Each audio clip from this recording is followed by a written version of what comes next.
ونصلي على رسوله الكريم أما بعد கண்ணியத்திற்கும் மரியாதைக்கும் கூறிய மேடையில் அமர்ந்திருக்கக்கூடிய உலமா பெருமக்களே, வருகை தந்திருக்கக்கூடிய உலமா பெருமக்களே மற்றும் பொறுப்புதாரிகளே, அஸ்ஸலாமு அலைக்கும் வரஹ்மத்துல்லாஹி வபரகாத்துஹு.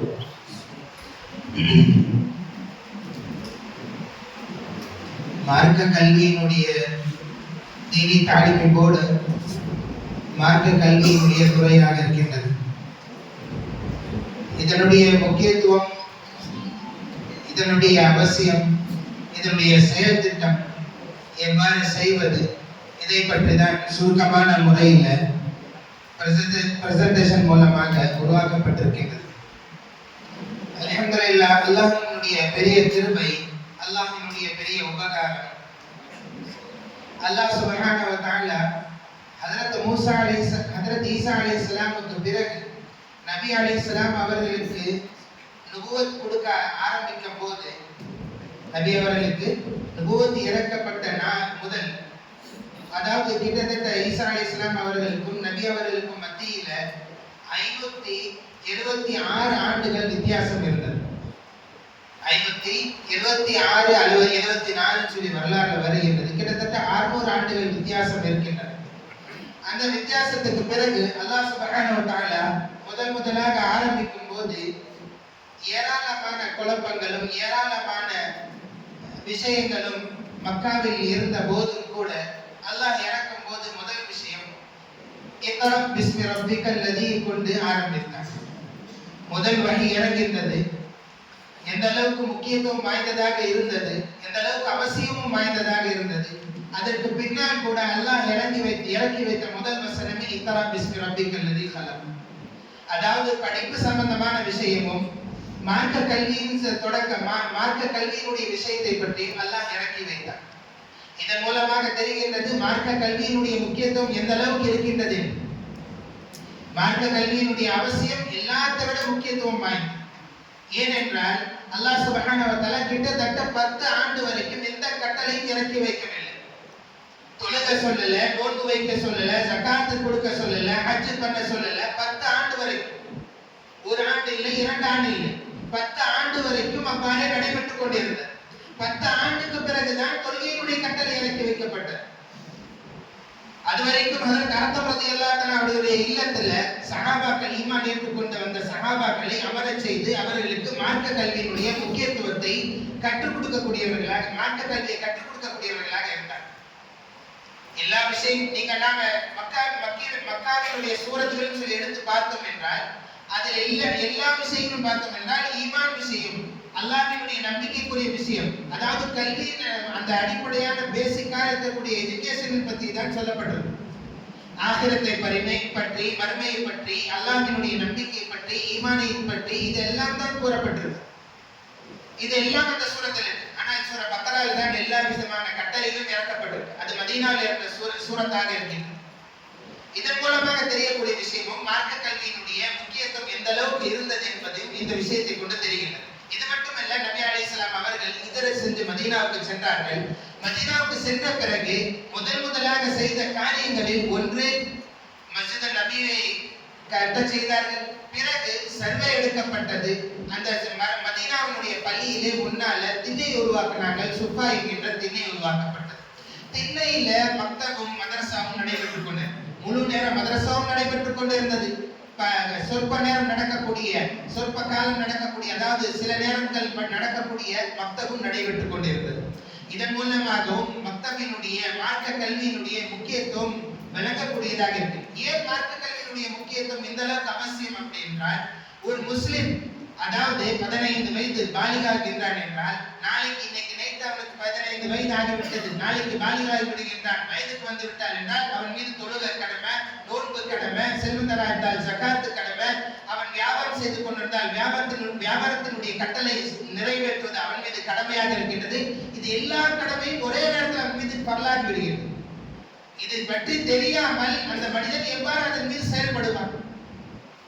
இதை தெரியாமல் ஒரு மனிதன் மீது எவ்வாறு செயல்படுவான்? அதனால் தான் மார்க்க கல்வியினுடைய முக்கியத்துவமும் இந்த விஷயங்களும் உணர்த்தப்பட்டிருக்கின்றது. இதனால் தான் எப்பொழுது சுதந்திரம் இந்த நாட்டினுடைய சுதந்திரம் வாங்கி கொடுக்கப்பட்டதோ, சுதந்திரத்துக்கு பிறகு முஸ்லிம்களினுடைய நிலைமையை பார்த்து இரண்டு விதமான சேலஞ்சஸ், இரண்டு விதமான கேள்விகள் முக்கிய இலக்காக இருந்தது. ஒன்று, இவர்கள் வசிக்கக்கூடிய இந்த நாட்டில பல மதத்தை சேர்ந்தவர்களும் பலவிதமான சமுதாயத்தை, கலாச்சாரத்தை பின்பற்றக்கூடிய மக்கள் வாழுகின்றார்கள். அவர்கள் மத்தியில் முஸ்லிம்கள் தன்னுடைய ஈமானை எவ்வாறு பாதுகாப்பார்கள், அவருடைய தீன் எவ்வாறு பாதுகாக்கப்படும். முதல் விஷயம் ஏனென்றால், நாம் வாழக்கூடிய இந்த நாட்டில் ஜனநாயக நாடாக இருக்கின்றது. இந்த சுதந்திரத்துக்கு பிறகு பல மதத்தை சேர்ந்தவர்களும் வசித்துக் கொண்டிருந்தார்கள், எல்லோரும் இருக்கின்றார்கள். அவர்களோடு சேர்ந்து முஸ்லிம்கள் தன்னுடைய மதத்தையும் தன்னுடைய அடையாளத்தையும் எவ்வாறு காப்பாற்றிக் கொள்வார்கள்? ஏனென்றால் இது இல்லை என்றால், அவர்களோடு சேர்ந்து கலந்து விட்டோம் என்றால் என்னுடைய அடையாளம் முடிந்து போய்விடும். அவர்கள் என்னுடைய கலாச்சாரம் மாறிவிட்டால் எந்த விதமான கெடுதியும் கிடையாது.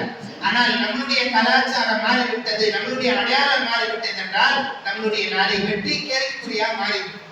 அதற்காக தான் முதல் விஷயம் கேள்வியாக சவாலாக இருந்தது இந்த விஷயம். இரண்டாவது சவாலாக இருந்தது, உலக கல்வியோடு சேர்ந்து மார்க்க கல்வி எவ்வாறு இவர்களுக்கு வழங்கப்பட வேண்டும். உலக கல்வியோடு சேர்ந்து உலக கல்விக்கு என்னைக்கும் நான் ஜமியத் உலமாவோ இல்ல முஸ்லிம் உலமாக்களோ என்னைக்கும் தடுத்தது கிடையாது. உலக கல்விக்கு யாரும் தடை செய்தது கிடையாது. மாறாக உலக கல்வியோடு மார்க்க கல்வி அவசியமான இந்த கல்வியை எவ்வாறு கொடுக்க வேண்டும் என்றுதான் யோசித்தார்கள். அதற்காக தான் யோசித்து இந்த விஷயங்கள் முடிவு செய்யப்பட்டன. அந்த நேரத்தில் சுதந்திரம் வாய்ந்தது பிறகு அந்த நேரத்தில் முடிவு செய்யப்பட்டது, ஒரு துறை தீனி தாலீம் போர்டு என்ற ஒரு துறையை உருவாக்கப்பட்டது. அந்த துறையினுடைய நோக்கம், தொடக்கம் எவ்வாறு ஆரம்பிக்கப்பட்டது என்றால், நம் நாட்டினுடைய விடுதலை வாங்கிய பிறகு முஸ்லிம் சமுதாயத்தினுடைய அடிப்படையான மார்க்க கல்வி அவர்களுக்கு வழங்கப்பட வேண்டும்.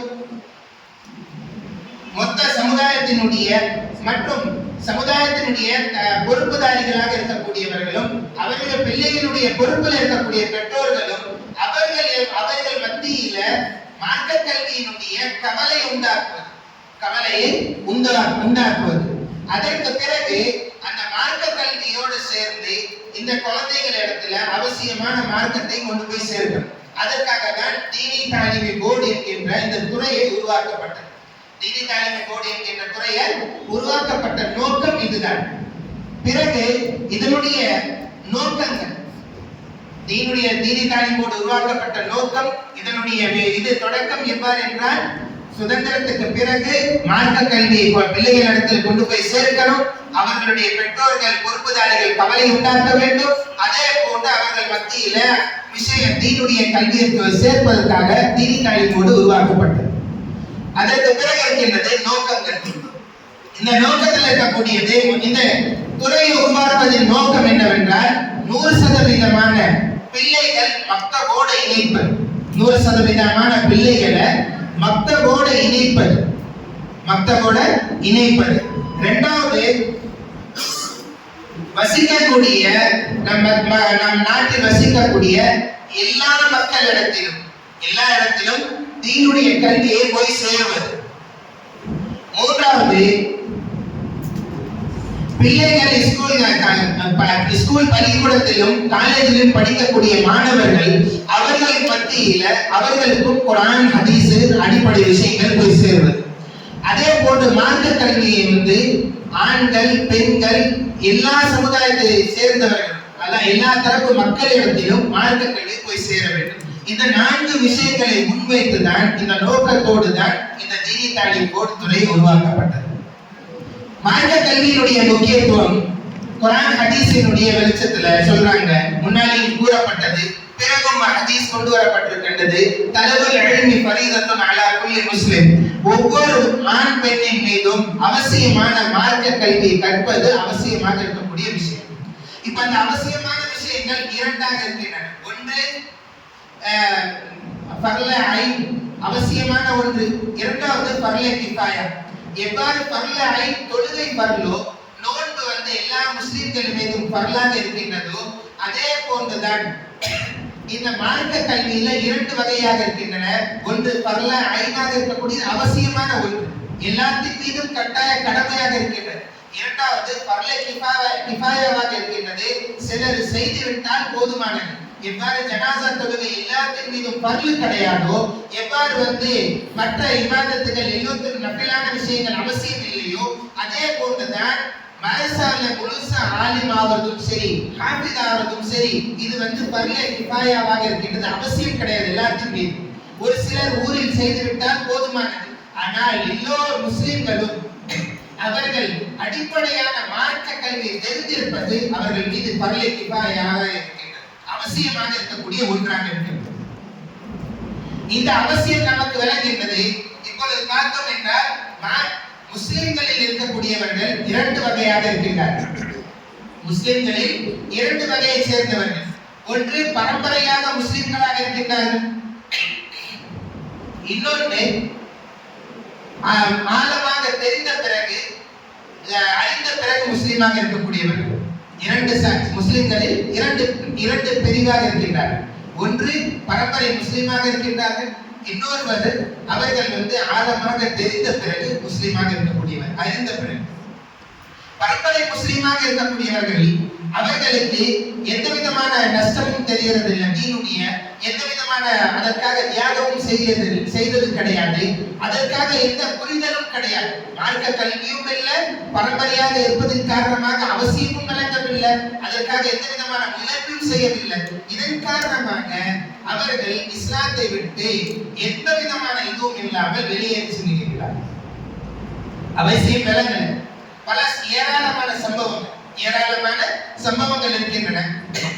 எந்த விதமான இதுவும் இல்லை, இஸ்லாத்தை விட்டு எந்த விதமான கவலையும் இல்லை, இஸ்லாத்தை விட்டு போய்கொண்டிருக்க எந்த விதமான கவலையும் இல்லை, துக்கமும் இல்லை. ஏனென்றால் பரம்பரை முஸ்லிமாக இருக்கின்றார், அவருக்கு எந்த விதமான இஸ்லாத்தோட தொடர்பு இல்லை. அதே தெரிந்தவர், இஸ்லாத்தை அறிந்தவர், இஸ்லாத்தை விளங்கியவர், இஸ்லாத்தை பற்றி தெரிந்திருக்கின்றார். அவ்வாறு என்றால் அதன் காரணமாக எக்காலத்திலும் அவர் நிலைத்திருக்கக்கூடியவராக இருப்பார், இஸ்லாத்தின் மீது நிலைத்திருக்கக்கூடியவர்களாக இருப்பார். இந்த இரண்டு பிரிவாக இருக்கக்கூடியவர்களாக முஸ்லிம் சமுதாயம். இப்போ அல்ஹம்துலில்லாஹ் நம்ம யூனிட்டின் மூலமா வந்திருக்கிறோம் இல்லையா?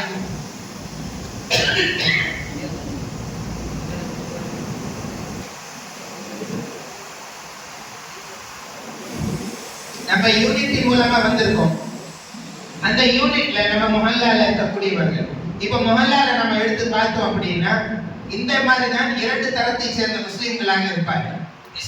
முஸ்லிம்கள் இரண்டு தரத்தை சேர்ந்தவர்கள். ஒன்று பரம்பரை முஸ்லிமாக இருப்பார், இல்லை இஸ்லாத்தை பற்றி அறிந்தவராக இருப்பார்.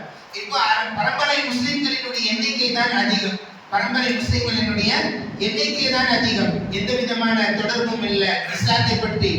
நமக்கு தெரியும் தொழுகையினுடைய சம்புகளை பார்த்தால் நாம் விளங்கிக் கொள்ளலாம் தீனுடைய தொடர்பு எந்த அளவுக்கு இருக்கு அப்படின்னு சொல்லி. ஒரு ஊர்ல ஒரு முஹல்லால தீனுடைய தொடர்பு எந்த அளவுக்கு இருக்கு அப்படின்னா முஹல்லாவினுடைய பள்ளியினுடைய சப்பை பார்த்தால் நாங்கள் விளங்கிக் கொள்ளலாம். அதற்காக தான் நாம் செய்யக்கூடிய செயல்முறை திட்டங்கள் என்னவென்றால், முதல் விஷயம், ஒவ்வொரு யூனிட்டிலும் நாம் தீனி தாலீம் போர்டு என்கின்ற ஒரு துறையை உருவாக்குறோம். தீனி தாலீம் போர்டு என்கின்ற ஒரு பிரிவை, ஒரு ஜமாத்தை உருவாக்குவது, ஒரு பொறுப்புதாரிகளை உருவாக்குறது. 21 பேர் கிட்டத்தட்ட நம்ம ஒரு யூனிட்ல இருக்கிறோம். இப்ப நம்ம என்ன பண்றது, முதல்ல யூனிட்ல தீனி தாலீம் போர்டு என்கின்ற ஒரு துறையை உருவாக்குறது. இரண்டாவது பகுதியினுடைய சர்வே செய்யறது. சர்வேயினுடைய முழுசா விவரமாக பல விஷயங்கள் இதற்கு பிறகு வரும். ஆனால் சர்வே மக்தபுக்காக சர்வே தெரியாமல் நாம் நினைத்துக் கொள்ளலாம் என்னுடைய மக்தப்ல 50 பசங்க படிக்கிறாங்க, 80 பசங்க படிக்கிறாங்க, 100 பசங்க படிக்கிறாங்க. இது சாத்தியமே. அதாவது 100 பசங்க எண்ணிக்கை அதிகம், 100 50 எண்ணிக்கை அதிகம். ஆனால் முஹல்லால சர்வே எடுத்து பார்த்தால் மட்டும்தான் தெரியும் எந்த அளவுக்கு மக்தப்ல குழந்தைங்க இருக்கிறாங்க அப்படின்னு சொல்லி. 100 வீடு இருக்கு, 200 வீடு இருக்கு, நாம குத்த மதிப்பா ஒரு கணக்கு சொல்லிடுவோம் இந்த அளவுக்கு இருக்கிறாங்க அப்படின்னு சொல்லி. ஆனால் சர்வே எடுக்காமல் முழு விவரம் நமக்கு கிடையாது. இரண்டாவது விஷயம், அந்த ஜமாத்தின் மூலமாக சர்வே எடுக்கிறது. இன்ஷாஅல்லாஹ் உங்களுக்கு சர்வேயினுடைய ஃபார்மும் கொடுக்கப்படும், அதன் மூலமாக நீங்க சர்வேயும் எடுக்கலாம். மூன்றாவது விஷயம், இப்போ சர்வே எடுக்கப்பட்டது, எந்த அளவுக்கு குழந்தைகளுடைய எண்ணிக்கை தெரிந்து விட்டது என்றால், மூன்றாவது நம்ம செய்யக்கூடிய செயல் என்னவென்றால் பேரண்ட்ஸ் மீட்டிங், பெற்றோர்களினுடைய கூட்டம். பெற்றோர்களினுடைய கூட்டம் ஏன் அவசியம் என்றால், பெற்றோர்களை புரிய வைக்காமல் முனஸ்ஸம் முறைப்படுத்தப்பட்ட மக்தபினுடைய விஷயங்களை பெற்றோர்களுக்கு புரிய வைக்காமல் நாம் ஆரம்பிக்க முடியாது. எந்த மொஹல்லாவாக இருந்தாலும் சரி, எந்த பள்ளிவாசலா இருந்தாலும் சரி, ஏதோ ஒரு பள்ளியில திடீர்னு சொல்லி ஆரம்பிச்சுட்டாங்க, ஏதோ ஒரு மொஹல்லால திடீர்னு சொல்லி ஆரம்பிச்சுட்டாங்க, இன்னைக்கு இப்படி செய்யறாங்க, நாளைக்கு அப்படி செய்வாங்க அப்படின்னு சொல்லி ஒரு விஷயம் வந்து, ஆனால் அதே பெற்றோர்களுக்கு அழைப்பு கொடுத்து அவர்கள் மத்தியில முனஸ்ஸம் மக்தப் முறைப்படுத்தப்பட்ட மக்தபினுடைய விஷயங்களை புரிய வச்சு நம்ம மக்தப் ஆரம்பிச்சோம் அப்படின்னா அவர்களும் துணையாக இருப்பார்கள். ஏனென்றால் எந்த பெற்றோரும் தன் பிள்ளை என்னை விட அதிகமாக நாசமடையணும்னு சொல்லி யாரும் விரும்ப மாட்டாங்க. ஒவ்வொரு பெற்றோருடைய நோக்கம் என்னன்னா, என்னுடைய பிள்ளை என்னை விட நல்ல முறையில் இருக்க வேண்டும், அவருடைய வாழ்க்கை என்னை விட நல்ல முறையில் வாழ வேண்டும். அதற்காக பெற்றோர்களுடைய கூட்டத்தை உருவாக்குறது. நாலாவது விஷயம், 100% பிள்ளைகளை கொண்டு வந்து மக்தபில சேர்க்கிறது. நாம சேர்க்கல, அந்த மக்தபை பற்றி கவலை செய்யல, பக்கத்து வீட்டுக்காரன் தான், அந்த மொஹல்லாக்காரன் தான், அவன் சரி அவனை சரி, வந்தா என்ன வராம போனா என்ன, நமக்கு எதுவும் இல்லை அப்படின்னா அங்க எரியக்கூடிய நெருப்பு நாளைக்கு நம்ம வீட்டிலையும் பத்தி நெருப்பு அணையாவிட்டால் அந்த நெருப்பு நிச்சயமாக நம்ம வீட்டில வந்து சேர்ந்துடும். அதனால்தான் அவன் நெருப்பா இருந்தா தெரிஞ்சிடும், நெருப்பா இருந்தா கண்ணுக்கு தெரியும், ஆனால் அவன் சிந்தனை ரீதியாக இஸ்லாத்துக்கு எதிராகவும் முஸ்லிம்க்கு எதிராக நிலையில் இருக்கக்கூடிய மாறி விட்டுகின்றான். இந்த நிலைமை அவன் தன்னோட சேரக்கூடிய பிள்ளைகளுக்கு அதே நிலைமை உண்டாக்கக்கூடியவனாக இருக்கின்றான். அந்த நிலைமையில நம்மளுடைய பிள்ளைகள் வாழ்ந்தார்கள் நாளைக்கு முஸ்லீமாக இருக்க மாட்டாங்க. அதற்காக 100% குழந்தைகளை மக்தபோட சேர்க்கிறது. அதற்கு பிறகு அந்த மக்தப்ல அந்த தீனி தாலீம் கமிட்டியில வெறும் 100% மக்கள் குழந்தையை மட்டும் சேர்ப்பது கிடையாது. தாலிமை பாலிகான் என்று சொல்லப்படக்கூடிய பெரியோர்களுக்கு உண்டான மக்தபை உண்டாக்குறது. பெரியோர்களுக்கு உண்டான மக்தபை உண்டாக்குறது. மார்க்க கல்வி நமக்கு இல்ல, நம்ம குழந்தைக்கு மட்டும் போதும் அப்படின்னா நாளைக்கு குழந்தை நமக்கு திருப்பி கேள்வி கேட்கக்கூடிய மார்க்க கல்வியை கற்றுக்கொள்ள, கல்விக்கு கற்பதற்கு எந்த விதமான வயசினுடைய நிபந்தனையும் கிடையாது. ஆகையால பெரியவங்க யார் குர்ஆனுடைய தொடர்போடு இல்லையோ, மசாயில் தெரியாமல் இருக்கின்றார்களோ, அவர்கள் எல்லாம் நாம் பள்ளியில பெரியோர்களுக்கு உண்டான மக்தபை ஆரம்பிக்கிறோம். அதற்கு பிறகு பெண்களுடைய மக்தப், குறிப்பா 10 வயசுக்கு மேல இருக்கக்கூடிய பெண் குழந்தைகளை மக்தப்ல இருக்க விடக்கூடாது. 10 வயசுக்கு மேல இருக்கக்கூடிய பெண் குழந்தைகளை ஆண்கள் இடத்துல படிக்க வைக்க கூடாது. ஆண்கள் இடத்துல படிக்க வைக்கூடாது. 10 வயசுக்கு மேல இருக்கக்கூடிய பெண் குழந்தைகளை பெண்கள் மூலமாக நம்ம மக்தபை நடத்தணும். அதுக்காக தான் பெண்கள் மக்தபுன்னு சொல்லி தனியா குறிப்பிடப்பட்டிருக்கு. பெண்களினுடைய பெரிய பெண் குழந்தைகளுடைய மக்தபும் அதே பெரியவர்களுக்கு உண்டான மக்தபை நாம் உண்டாக்குவது. 7வது விஷயம், வாரத்துல நடக்கக்கூடிய ஒரு முறை மக்தப். அதாவது வாரத்துல ஒரு முறை காலேஜ் போடக்கூடிய பெண் குழந்தைகளா இருக்கட்டும், காலேஜ்ல படிக்கக்கூடிய மாணவர்களாக இருக்கட்டும், இல்ல கம்பெனிகள்ல வேலை செய்யக்கூடிய தொழிலாளியாக இருக்கட்டும், இப்படிப்பட்ட எல்லோருக்கும் வாராந்திர மக்தபின் மூலமாக அவசியமான மார்க்க கல்வி அவர்கள் கொடுப்பது. இதன் மூலம் தீன் அவர்களுக்கு நிலைநிறுத்தி இருக்கும். அதே போன்று மற்ற விஷயங்களும் அவற்றில் இருக்கும். அதே போன்று கடைசியில 8வது விஷயம், வாரந்தோறும் மசூரா நடக்கிறது. வாரந்தோறும் மசூரா இல்லாமல், மசூரா செய்யாமல், உட்கார்ந்து ஆலோசனை பண்ணாமல், உட்கார்ந்து நாம அதை பற்றி கவலை செய்யாமல் எந்த விஷயத்தையும் நாம் நிலைநாட்ட முடியாது. கவலை இல்லாமல் எதையும் உருவாக்க முடியாது. ஒருவனுடைய கவலை தான் எல்லா இடத்திலும் கொண்டு போய் சேர்க்கக்கூடியது. அதற்காக கவலைப்படுவது மிக அவசியமாக இருப்பது உண்டு. கவலை இல்லாமல் ஒன்று சேர்ந்தோம், ஒரு 4 பேர் ஒன்று சேர்ந்தோம், இன்னைக்கு போன வாரம் என்ன ஆச்சு அப்படின்னு சொல்லி சும்மா கேட்டோம், இல்ல சும்மா உட்கார்ந்து டீ சாப்பிட்டு போட்டோம் அதே தலைப்புல, ஆனா நிச்சயமா ஒரு நாள் அதற்கு மாற்றம் ஏற்படும். நிச்சயமாக அதற்கு உண்டான ஒரு நாள் பெரிய ஒரு மாற்றம் ஏற்படும். இன்னைக்கு உட்கார்ந்தோம், நாளைக்கு அடுத்த வாரம் உட்காரும் போது யோசிப்போம், சரி போன வாரம் வெறும் டீ சாப்பிட்டு போயிட்டோம், இந்த வாரம் ஏதாச்சும் கவலை செய்யலாம் அப்படின்னு சொல்லி. அதற்காக வாரந்தோற மசூராவை நிலைநாட்டுவது யார் நிலைநாட்டுவாங்க? நம்மளுடைய ஜமியத்தினுடைய இந்த கிளையாக இருக்கக்கூடியவர்கள் ஒவ்வொரு வாரமும் மசூரா செய்வது, மக்தபினுடைய நிலைமை என்ன, மற்ற விஷயங்கள் வருகின்றது அதனுடைய நிலைமை என்ன அப்படின்னு சொல்லி. மக்தபி ஏன் இந்த அளவுக்கு முக்கியத்துவத்தோடு சொல்லப்படுது என்றால், எதிர்காலத்தில் இருக்கக்கூடிய ஜெனரேஷன், வருங்காலத்தில் வரக்கூடியவர்கள் அவர்கள் முஸ்லீமாக இருந்தால்தான் மீதம் இருக்கக்கூடிய எல்லாரும் இஸ்லாத்தில் இருக்கக்கூடிய முடியும். ஆகையால இதனுடைய அவசியத்தை, முக்கியத்துவத்தை உணர்ந்து நாம் எல்லோரும் செயல்பட வேண்டும். அல்லாஹ் சுப்ஹானஹு வ தஆலா நம் எல்லோருக்கும் அமல் செய்ய வாய்ப்பளிப்பாராக. வாஹிரு தஅவானா அல்ஹம்துலில்லாஹி ரப்பில் ஆலமீன்.